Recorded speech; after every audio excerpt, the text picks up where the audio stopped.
கொண்டிருக்கிறது. ஐயோ, நான் செஞ்ச பாவம் தாங்க, நான் செஞ்ச சாபம் தாங்க என் வாழ்க்கையை பிடிச்சு ஆட்டுது அப்படின்னு நீங்க சொல்றீங்க இல்லையா? அந்த சாபத்தை தன்மேல் சுமக்க இயேசு கிறிஸ்து இந்த பூமிக்கு வந்தார்.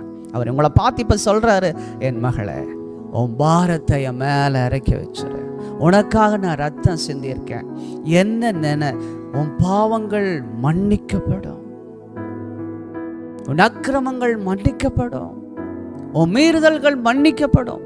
பாவங்களை மன்னிக்க மனுஷகுமாரனுக்கு அதிகாரம் உண்டு என்று வேதம் சொல்கிறது. உனக்கு சமாதானத்தை உண்டு பண்ணும் ஆக்கினை, அந்த ஆக்கினை உனக்கு வர வேண்டிய தண்டனை, உனக்கு வர வேண்டிய தண்டனை அவர் ஏற்றுக்கொண்டார்.